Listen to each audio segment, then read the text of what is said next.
ndax xamoon nga ngëneel yi nekk ci julli ci yonent bi sallallahu alayhi wa sallama.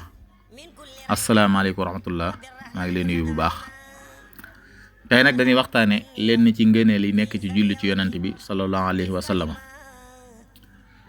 ngir bëgg rek ki nga xam ne daan na julli ci yonent bi mu gën di ko bëril, gën di ko sellal.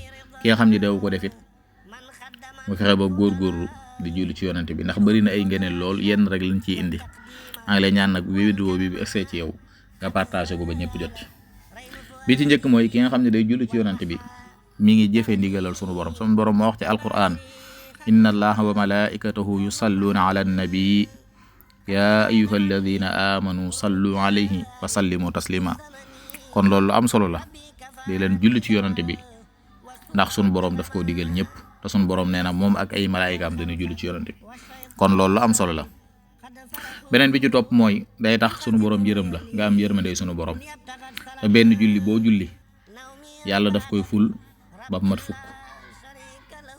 kon loolu lu am solo la, day sabab nga am yërmande yàlla ba noppi sunu borom julli gi nga julli ci yonent bi daf koy ful. beneen bi mooy day tax sunu borom yëkkati say daraja ba noppi day lay faral say ñaawteef.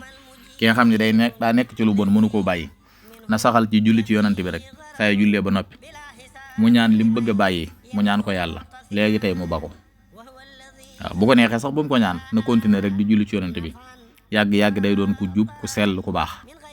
kon loolu ba tey lu am solo la. beneen bi mooy day tax nga jige yonent bi ëllëg yowmal xiyaam. day tax ëllëg yowmal xiyaam nga jige yonent bi. loolu nag lu am solo la. yonent bi ne woon na ki gën a yay ci man ci nit ñi, ki nga xam ne moo may gën a jige ba sax xëy na mu bokk ak yonent bi fu mu nekk, nee na mooy ki nga xam ni daa bëri lu muy julli ci man. beneen bi mooy day tax sunu borom faral la mbooleem say njàqare, lépp looy ragal ak yëpp rek boo dee julli ci yonent bi sunu borom daf la koy dindil, mu sori la lool, nga xam ne du la mën a tee lor. beneen bi mooy day waral fajuk aajo joo am boo jullee ci yonent bi sallallahu alayhi wa sallam, sunu borom dalay fajal aajo jooju. bu fekkee da ngaa nekkoon ci ay xat-xat, boo dee julli ci yonent bi xat-xat yooyu dañ ciy génn. waaye day tax sunu borom ñoddil la barke ci sëg dund barkeel lool. day tax it bu ëllëgee yonent bi daal di lay ràmm, yonent bi sallallahu alayhi wa sallam daal di lay ràmm. loolu li la koy mooy di faral di bëri looy julli ci yonent bi. day tax it sunu borom defal la dalu xol, sa xol dal féex ba noppi toujours ngay bég di am mbégte ci sa xol. loolu li koy waral mooy julli koy julli ci yonent bi.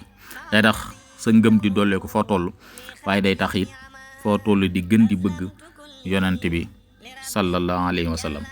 kon yii ma la wax nii rek nga xam ne yu néew la ci lii rek war naa tax kum man di doon ci ñun fexe ba wut ab dog di ko def.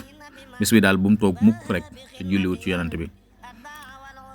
maa ngi leen di baaxee loolu di ñaan ngeen partage ko. wasalaam.